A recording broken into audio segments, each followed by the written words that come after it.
Consenso, de lunes a viernes, 12 horas.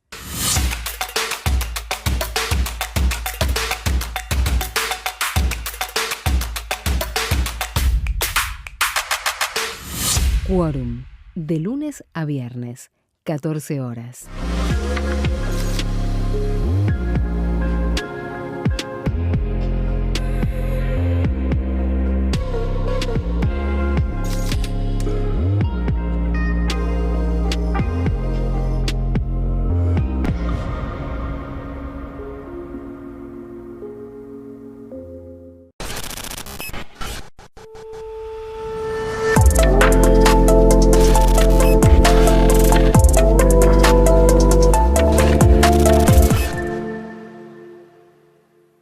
Bienvenidos, bienvenidas a una nueva edición de DTV Stream, mi proyecto, este lugar que nos damos el gustito de conversar con los diputados y las diputadas que terminan su mandato el próximo 10 de diciembre, que conocen la Cámara, que estuvieron 4 años, algunos de ellos más también, trabajando en distintos proyectos, en distintas iniciativas. Algunas de ellas llegaron a convertirse en ley, otras simplemente mostraron el trabajo de la organización, de un bloque, del darle lugar a distintos temas, y es de eso de lo que queremos conversar. Hoy tenemos la posibilidad de conversar con Carolina Jutrovic, que es diputada por la provincia de Tierra del Fuego, dentro del bloque Unión por la Patria. Carolina, ¿cómo andás? Muchas gracias por venir. No, gracias a vos. Te decía cuando entraba de que bueno, que la cámara también se moderniza y empieza con esta onda del streaming, ¿no? En eso un poco en eso estamos también. Cuando le preguntamos a Carolina la producción, le preguntó Guille, el productor, le preguntó a Carolina qué proyecto le gustaría conversar, ella nos acercó una de las iniciativas que a mí me llamó la atención desde el momento en el que presentó, que es un proyecto de ley que crea el régimen de trato digno para el consumidor sobreendeudado.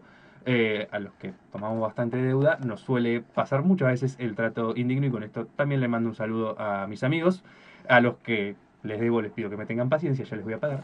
Pero este es un proyecto que presentó Carolina, decíamos, donde propone el trato digno para estas personas, la transparencia y la protección especial, teniendo en cuenta las distintas prioridades y la vulnerabilidad social de cada uno de ellos. Bueno, contanos un poco, Jutrovic, ¿con quién lo trabajaste? ¿Cómo fue pensar este proyecto? Bueno, creo que principalmente cuando asumí la presidencia de la Comisión de Defensa del Consumidor, del Usuario y de la Competencia, bueno, se abrió para mí un abanico de temas y de situaciones que realmente, bueno, en un contexto además de país, ¿no? Donde hubo tanto cambio, primero por, digamos, obviamente el cambio de gobierno y cuáles son las prioridades que establece este gobierno nacional, y por otro lado, también la comisión empecé a ver que había todo un universo de situaciones para quienes son usuarios y consumidores, muy amplio, que fue desde las tarifas, por ejemplo, hasta llegar a este punto del endeudamiento, sobre todo porque empezamos a ver los informes que llegaban de distintas unidades académicas, de las organizaciones que son muy activas de usuarios y consumidores y de otras entidades o fundaciones que estudiaban la temática, el crecimiento digamos, muy acelerado del endeudamiento de los hogares argentinos, porque bueno, sabemos que hay un deterioro, ¿no? de los salarios en general, y eso ha llevado que de pasar a ser un tema quizás eventual, esporádico, ahora tengamos una situación estructural de endeudamiento de los argentinos, ¿no? En general. 90% de los hogares tienen deudas de distintos orígenes. Mirá. Muchísimo. Entonces, esto, bueno, como vos bien decías, o sea, cualquiera hoy toma deudas para poder completar el pago de los servicios, para poder pagar la tarjeta, porque usamos la tarjeta cada vez más para los gastos corrientes de una casa, como es la comida, y cuando empezás a pagar los mínimos, y al haberse liberado, ¿no? Con el 70-2023 el decreto, el tema de los punitorios y de todos los intereses que pueden cobrar los bancos y las tarjetas de crédito, eso acelera aún más el problema. ¿Y qué sucede? Ya había una práctica en contravención de lo que dicta el artículo 42 de la Constitución Nacional, que tiene, digamos, en esa nueva Constitución se incluyó un artículo especial para los derechos de los usuarios y consumidores y de la libre competencia, que realmente prevé que una persona que por algún motivo se endeuda tiene que tener oportunidades para poder reincorporarse, a ser una persona activa como consumidor y como usuario, y no puede quedar en el aislamiento de, bueno, ser un deudor y estar marginado, digamos, de la actividad financiera propia, ¿no? O sea, de manejar una cuenta bancaria, etcétera. Entonces, bueno, nos parecía importante empezar a estudiar el tema y buscar, y empezamos a anotar, por ejemplo, las quejas. La gente es maltratada cuando, por ejemplo, lo llaman a cualquier hora del día, los fines de semana. ¿De dónde lo llaman? Lo llaman las tarjetas de créditos, o a veces se terciarizan las deudas, la persona no está informada. No son claros con incluso te impulsan a tomar créditos, por ejemplo, ¿no? Y después esas entidades financieras saben que sos un incobrable, entre comillas, que no tenés la capacidad. Sin embargo, te lo enchufan igual al crédito y después te torturan para cobrarte, ¿no? Claro. O una persona que perdió el trabajo, o una persona cuyo salario va por la escalera y el consumo va por el ascensor, ¿no? Claro. Bueno, todas esas situaciones hacen de que vos veas un maltrato de las personas, falta de información.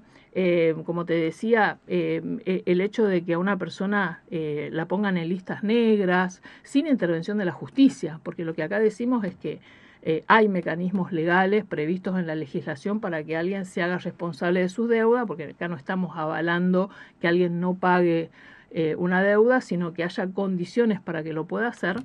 Y en el otro caso, por ejemplo, que llamen al trabajo o que le cuenten a tus vecinos que sos un deudor. Claro. Vos viste cuando aparecen esos avisos que solían aparecer en los diarios o en algunas páginas que decía, cobramos sí o sí. Bueno, usan un montón de técnicas que son absolutamente contrarias a la dignidad humana. Bueno, hay realmente. muchos edificios que hasta hace poco, y estoy casi seguro que debe seguir habiendo, que en la puerta ponen debe tanta cantidad de despensa, tal propiedad, cual. tal persona. Bueno, eso, digamos, Es una está prohibido bestialidad. hasta por la ley, ¿no? O sea, por eso digo, vos tenés el mecanismo legal.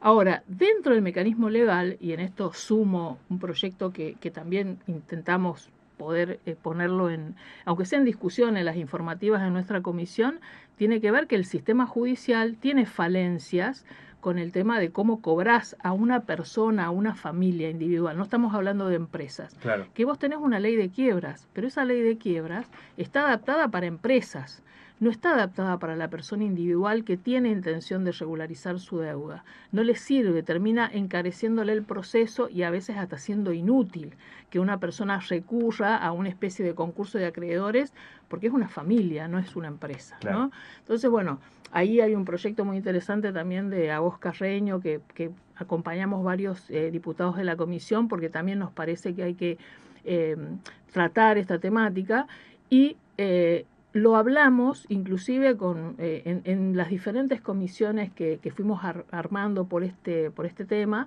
y han participado defensorías del pueblo, han participado jueces que nos han venido a contar las dificultades. Mirá. Y nos han hecho propuestas que, bueno... ¿Qué les contaban? ¿Hay algún relato así que te haya llamado en particular la atención? No, lo que nos contaban, por ejemplo, hay un fallo que salió hace relativamente poco, que a una persona jubilada la justicia falló a favor y encima, falló por un derecho al resarcimiento por la tortura que significó a esta persona jubilada su situación, donde el banco no se hizo responsable de que le habían entrado, por ejemplo, la cuenta, le habían sacado todo, le habían gastado la tarjeta y la perseguían a la jubilada para que ella pague la deuda de producto de una inseguridad bancaria de la que no es responsable, ¿no? Porque la verdad, digámoslo, también nos hace falta muchísima educación financiera y eso también tiene que ser una responsabilidad del Estado, Sí, ¿no? sí. No podemos cargar todo en el usuario porque, como te decía, te bombardean, ¿no? Con ofertas para que vos tomes deuda, para que compres tal cosa.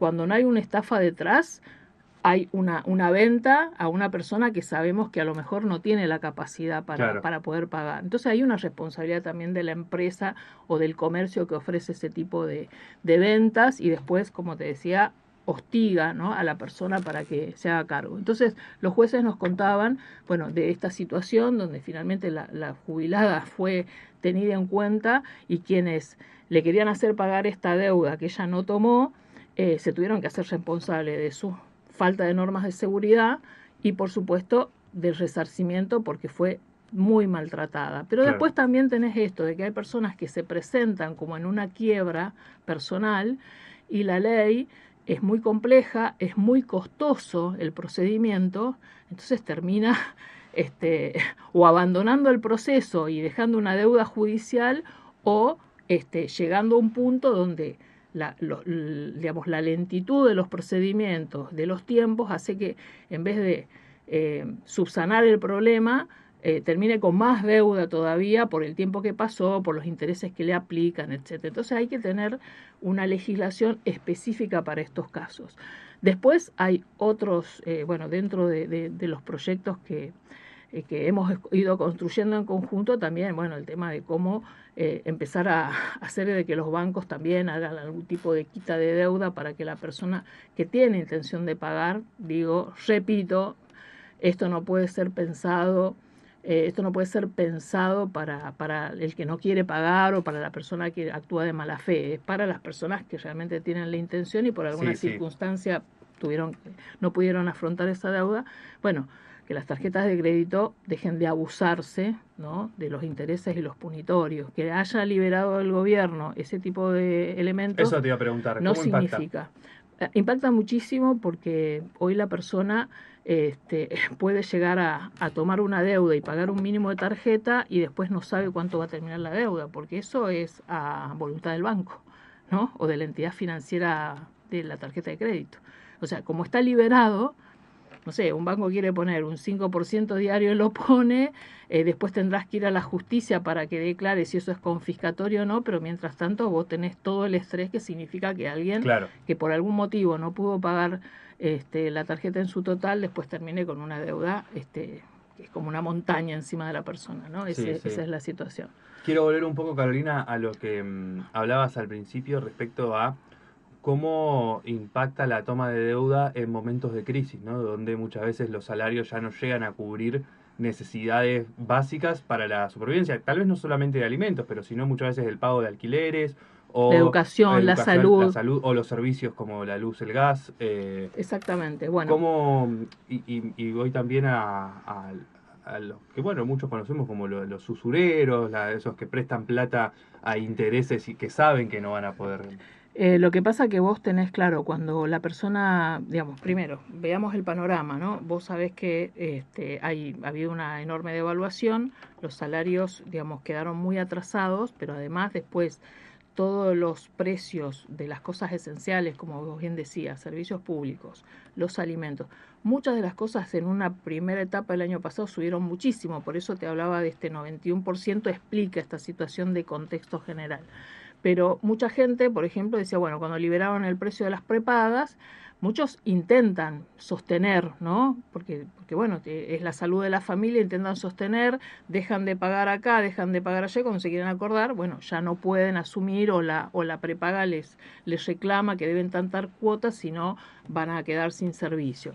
Pasa lo mismo con la educación, gente que quiere sostener la educación de su hijo en una entidad educativa X que eligió en su momento, hoy se le dificulta, bueno, van generando deudas y a veces la vas paliando, por lo general, con un préstamo personal o una tarjeta y después no podés pagar ninguna de las dos cosas. Entonces, digo, esta situación, la verdad que genera mucho estrés en las familias. Algunos lo hacen pensando que, bueno, la cosa ya va a mejorar, ¿no? O justo perdí el trabajo y a lo mejor pensaba que en 2 o 3 me reubicaba y la verdad que llevas un año y no pudiste reubicarte. Y después está la situación que cuando vos sos un marginado financiero, como decíamos, ¿no?, cuando quedás fuera del sistema porque estás, no sé, en un veraz, ¿a dónde terminás recurriendo? Al usurero del barrio. Y la gente que trabaja en la informalidad o de los barrios vulnerables, ¿no?, la verdad que nunca pudo acceder al sistema bancario, que está totalmente afuera, ¿me entendés? Pero, bueno, le pide muchas veces, vamos a decirlo así, al narco del barrio, ¿no? Porque sabemos que muchas veces es la gente que bueno, está expuesta a violencias mayores si no se toman medidas. Bueno, esto pasa todo el tiempo, que la gente por algún gasto en particular, un viaje, una situación de salud inclusive, bueno, recurre a ese sistema Y ahí es incontrolable, porque ¿quién regula eso? Nadie. No, ni hablar. Nadie. ¿Y cómo impacta también en eso lo que son las billeteras virtuales, ¿no? La posibilidad de con un DNI hacer un trámite con el celular y también tomar dinero, Por eso te decía que para digo, a nosotros... tasas exorbitantes. Por eso te decía que en el proyecto tratamos de reforzar justamente que la verdad que hoy los argentinos en general y sobre todo la juventud que tiene acceso hoy a tener estas billeteras, etcétera, que está todos estos sistemas que venden, digamos, el paraíso con el sistema de apuestas. También hay un montón de chicos muy chiquitos o chicas muy chiquitas que, bueno, porque tienen a través de una computadora la posibilidad de meterse en esos sistemas de juegos y de apuestas, también aparecen Claro. con deudas que cuando los padres los ven se quieren agarrar la cabeza. Entonces digo, ahí también hay una responsabilidad de quienes, ¿no?, cuidamos a nuestros hijos para que no entren en esas billeteras, mucha educación, pero también quienes no verifican a quienes, ¿no?, los están dejando entrar en esos sistemas de apuestas, ¿no? Me parece que eso es también un tema a trabajar. Por eso hablábamos que conforme la legislación que ya tenemos, muchas cosas ya las tenemos escritas y muchas cosas están previstas en términos generales en nuestra Constitución. En ese sentido, un reconocimiento amplio de esos derechos, pero digo, lo que nosotros tenemos que trabajar mucho es en esa educación financiera. Claro. Me parece que tiene que ser parte hoy, quizás hasta de las currículas escolares, enseñarle a los chicos cómo manejar bien sus recursos, pero también saberlo a los riesgos que se exponen, ¿no?, cuando entran por esos caminos donde no le avisan al papá, no le avisan a la mamá, o realmente no tienen una contención familiar, claro, como para que los oriente. Pero bueno, en la escuela quizás es el ámbito que iguala, que equilibre el acceso a esa información, y nos parece que eso, bueno, tiene que ser una herramienta a trabajar. Y si hay que legislar para que algo sea tomado en cuenta y se unifique en todas las jurisdicciones del país, es muy importante. Muchísima información de la que nosotros fuimos recabando para construir proyectos es gracias a la participación de las asociaciones de consumidores, que son muy activas. En esto quiero reconocer cualquier tema, ellos siempre están dispuestos a venir y a mostrar datos y a dar sus opiniones. También las defensorías del pueblo de distintas provincias nos han ayudado muchísimo, incluso algunos municipios son personas muy activas y muy comprometidas con la defensa de los derechos de los consumidores. Y en el último tiempo logramos ese contacto con personas de la justicia, que también, viste, a veces la justicia es muy reservada, pero en este caso logramos de algunos jueces que ante la problemática, entre la realidad, sin más, sin decir más que hace 2 semanas presentamos acá un libro, un libro construido por varios, que son 16 autores, muchos del ámbito jurídico, del ámbito de la salud mental, y otros académicos. Justamente se llama Consumidores Sobreendeudados, donde abordan la temática desde distintos puntos de vista, porque, bueno, ya es un tema que se estudia en la academia. Ni hablar cuando hablamos de consumidores hipervulnerables, ¿no? Claro. Ese es otro capítulo también. Y Carolina, recién nombrabas también que el diputado Oscar Agost también presentó un proyecto en una línea similar. Te quería preguntar con qué otros diputados del bloque y por fuera del bloque hablaste sobre esta iniciativa, cómo te encontraste a la Cámara cuando presentaste este proyecto, cuando tuvo giro a la Comisión de Defensa del Consumidor y Finanzas. Sí, a ver, nosotros en la comisión en general tuvimos una dificultad, que muchos de los proyectos que, abordando las temáticas estas, no tuvieron o no tuvieron la cabecera o no tuvieron un único giro. Entonces, hay algunas comisiones que ha sido difícil poder, digamos, consensuar actividades plenarias para poder darles los dictámenes, pero nosotros de todas formas avanzamos siempre con las informativas para poner los temas en la mesa y para poner los temas en discusión. Yo quiero decir por ahí a los que nos escuchan que construir una ley no es tan fácil como muchos creen, que uno presenta un proyecto y en la próxima sesión sale. Hay que trabajar muchísimo los consensos, por supuesto el perfeccionamiento, conseguir voluntades, tratar de unificar giros, por ejemplo, para que podamos hacerlo lo más simplificadamente posible.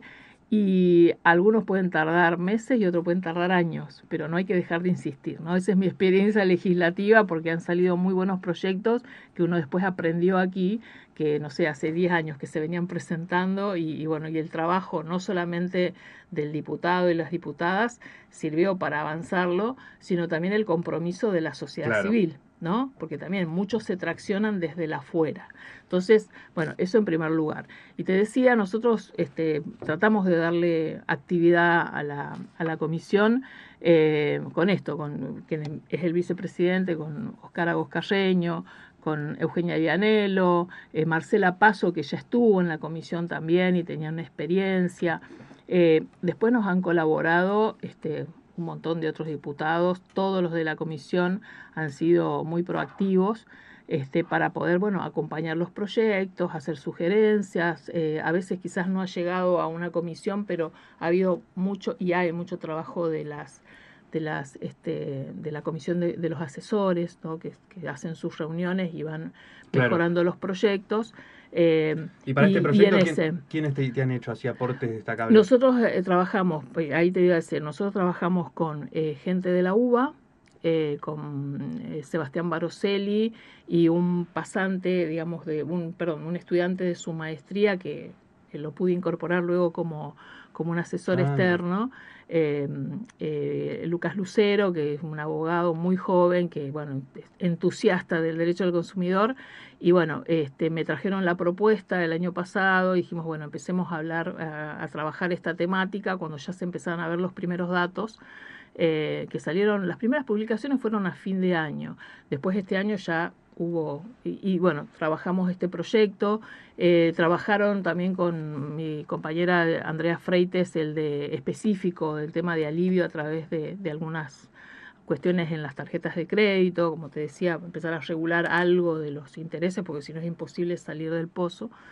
Y con esta gente, bueno, que fueron los primeros que conocí apenas asumí la comisión, primero porque charlamos del código, ¿no? O sea, hay gente que viene, justamente el diputado Cisneros viene presentando, ya por lo menos que me parece que hace como 6 años, un código específico para lo que es el derecho de consumidor. Hacer un código especial amerita.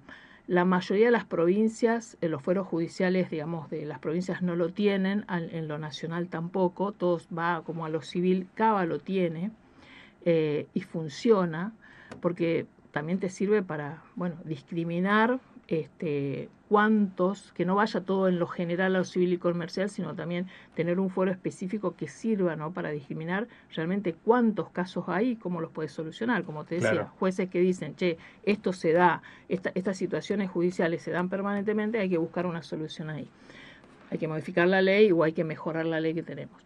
Entonces, la verdad que lo construimos con ellos, después, digamos, participaron algunas asociaciones de usuarios y consumidores como lo que consultamos, y ahí construimos el proyecto como para que quedara. Bueno, uno tiene el personal también activo en ese sentido, pero bueno, básicamente mi colaboradora que está trabajando mucho con la comisión, con la organización de todos los temas, Andrea Buruco, así que ahí tengo un equipo, un tándem que ha funcionado muy bien, no solamente para construir los propios, sino también para potenciar, porque hemos hecho reuniones donde hemos tratado, la verdad que de todos los bloques, proyectos que tenían que ver con defensa del consumidor, no me quiero olvidar de Paulón, de otro bloque, claro, y así, ¿no? Aparte de los nuestros, ¿no? Volnovich, casas, etcétera. No quiero, sé que me estoy olvidando de alguno, pero bueno, que me disculpen, pero la verdad que ha sido un muy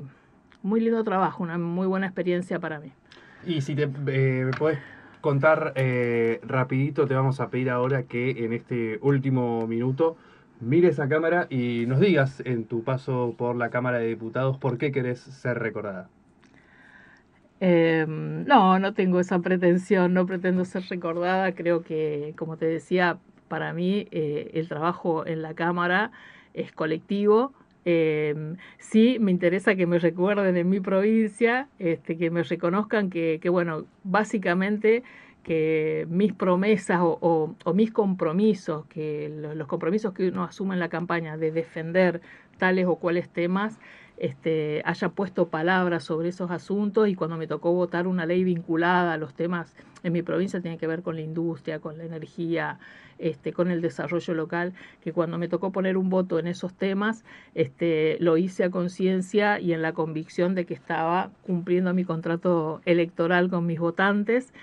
No pretendo, digamos, un reconocimiento más allá de eso. Y por supuesto en la defensa de los derechos que en estos 40 años de democracia argentina logramos construir, ¿no? Creo que siempre me mantuve de ese lado, del lado de defender esos derechos, y bueno, eso por lo menos lo personal me llena de orgullo, y veremos si soy reconocida por eso en mi ámbito, en mi ciudad y en mi provincia de pertenencia, que es Tierra del Fuego, Antártida, Isla del Atlántico Sur. Tu pueblo lo definirá, Carolina. Así es. Carolina Yutrovic, gracias por venir. Hablamos sobre este proyecto de ley que crea el régimen de trato digno para el consumidor sobreendeudado. Esto fue Mi Proyecto de TV Stream. Nos vemos la próxima. Chau.